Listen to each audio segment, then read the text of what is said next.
Everyone loves talking about dark psychology like it's a secret villain manual. Gaslighters, cult leaders, narcissists, all the usual suspects. But the real dark psychology is way less glamorous. It's the kind you use before your first coffee. It's when a politician lies and calls it strategy. When a company screws people over and calls it policy.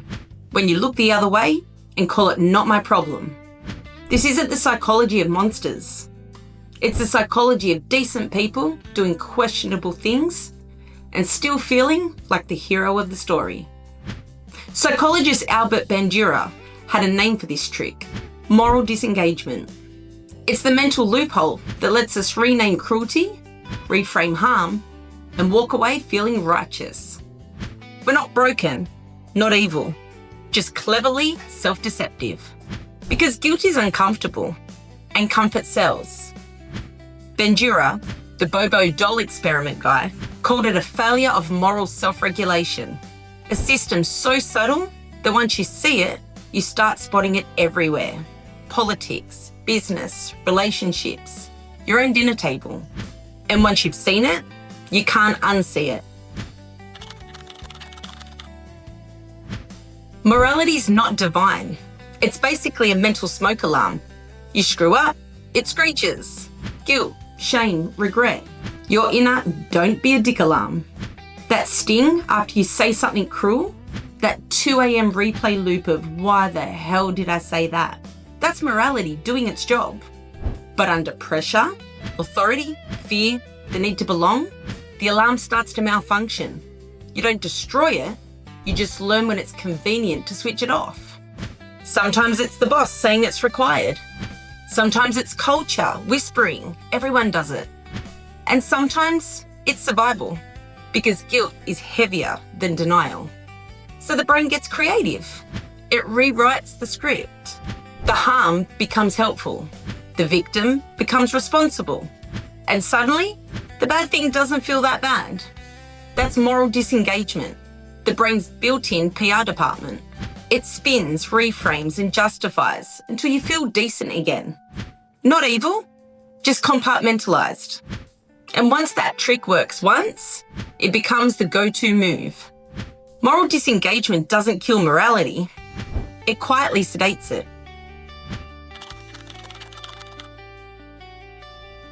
Moral disengagement isn't cinematic evil, it's death by justification, a slow bleed of conscience through 4 neat mental loopholes.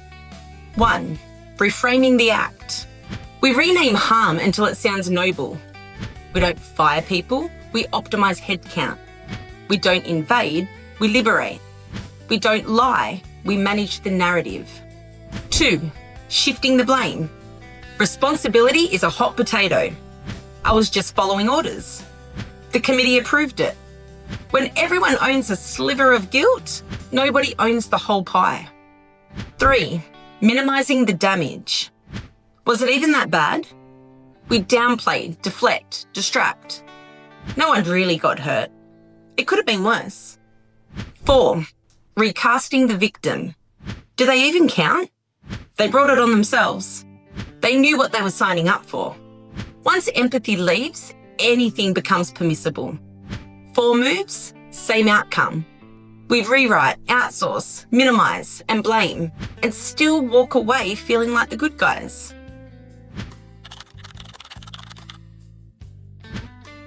You don't need power to play this game. It's built into the way we talk. Individually, ghost someone and call it boundaries. Break a promise and call it protecting your peace. Organisationally, companies squeeze people for profit and call it efficiency. Institutionally, governments lie and call it national security. Culturally, families call control love. Once the language changes, harm turns into habit, and habit turns invisible. That's how cruelty becomes culture, not through monsters, but through ordinary people doing what feels acceptable, one renamed action at a time.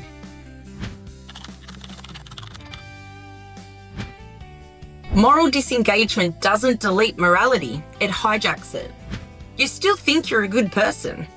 You've just outsourced the guilt. The story becomes pain relief. Add cognitive dissonance, the tension between who you think you are and what you did, and the brain picks the easy fix. Change the story, not the behaviour. Then bring in groupthink. Belonging becomes the new moral compass. Together, they form the alliance of denial, comfort, conformity, and control. Comfort numbs the conscience. Conformity rewards silence. Control decides whose version of morality counts. That's the architecture of disengagement. Self-defense disguised as decency. Here's where theory turns into reality. Research links moral disengagement to everything ugly in human behaviour. Bullying, fraud, corruption, even war crimes. It predicts aggression, drains empathy, and hands out moral hall passes. Kids laugh at cruelty instead of stopping it. Employees stay silent because it's above their pay grade. Governments label civilian deaths unavoidable collateral. The higher the disengagement, the higher the cruelty.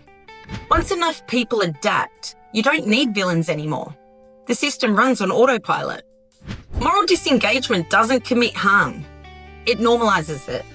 It's the invisible plumbing of civilization, carrying cruelty quietly under the floorboards while we admire the architecture. There's no cleanse for conscience. You can't meditate your way out of moral cowardness, but you can stop lying to yourself. Start with empathy. Rehumanize the people we've turned into statistics. Then transparency. Call things what they are. Next, accountability. Systems are just people repeating decisions. If people built it, people can rebuild it. And finally, courage. Truth over comfort will cost you, but integrity spreads faster than compliance. Bandura's point was simple. Morality isn't solo. We learn it by watching others use theirs. We don't need saints. Just people willing enough to stay uncomfortable, long enough to stay human. So when cruelty shows up wearing a name tag that says policy, procedure, or the greater good, ask, who's disengaging? Because no system is soulless. Every one of them runs on people who stop checking their own moral switch. Once we stop checking ours, we're not moral agents anymore, just parts in the machine. Every culture builds comfort stories, the soft lies that keep it running. But how many lies can a society tell before truth starts sounding like a conspiracy theory? That's the dark psychology of moral disengagement, the quiet part of human nature that keeps the world functioning and screws it up at the same time.